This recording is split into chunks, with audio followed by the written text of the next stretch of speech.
বন্ধুরা, আমার ইউটিউব চ্যানেলে তোমাদের স্বাগত। আজকের গল্প হার না মেনে, হাল না ছেড়ে আবার চেষ্টা করা, নতুন উদ্যমে এগিয়ে যাবার। আজকের গল্পের মুখ্য চরিত্র বোপদেব। তিনি ছিলেন প্রাচীন ভারতের এক প্রসিদ্ধ বৈয়াকরণ। সে সময়ের বিখ্যাত সংস্কৃত ব্যাকরণ বই মুগ্ধবোধের লেখক। সে সময় ছিল গুরুকুল প্রথা। এক গুরুকুলের এক অতি সাধারণ বিদ্যার্থী থেকে সুপরিচিত ব্যাকরণবিদ হয়ে ওঠার যাত্রাপথ ছিল বেশ কঠিন ও প্রায় অসম্ভব। আজ বলবো সেই অসম্ভব কী করে সম্ভব হলো তার গল্প। তাহলে শুরু করি।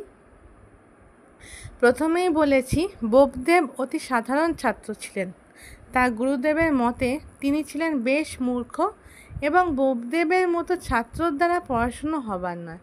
একদিন গুরুদেব বোপদেবকে দেখে বললেন, বোপদেব, বিদ্যাশিক্ষা তোমার কর্ম নয়, তুমি বরং অন্য কোনো কাজ শেখো, যাতে তোমার ভবিষ্যৎ জীবন ভালোভাবে কাটাতে পারো।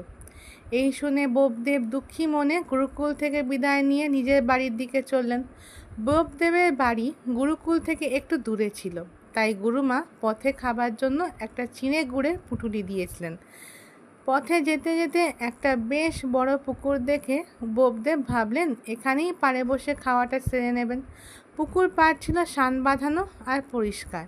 শান বাঁধানো মেঝেতে ছোট ছোট গর্ত দেখে বোপদেব ভাবলেন এগুলো বুঝি পথিকদের খাবার সুবিধের জন্য করা হয়েছে। যেমনি ভাবা তেমনি কাজ।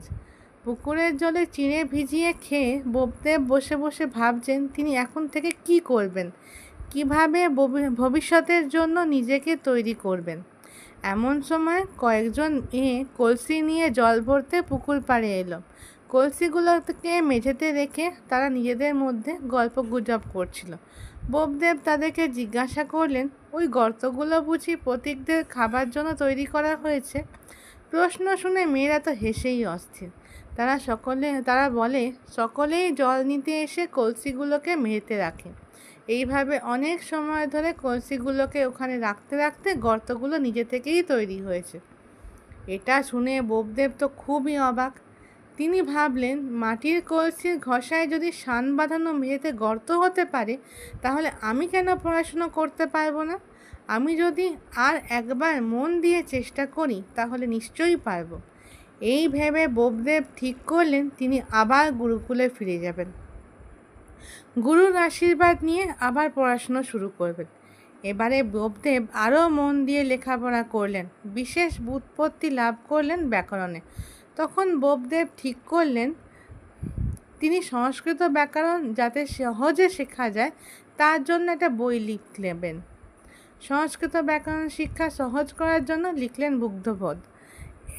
এতে সকল ছাত্রদের, বিশেষ করে সাধারণ মেধার ছাত্রদের সংস্কৃত ব্যাকরণ শিক্ষা সহজ হলো।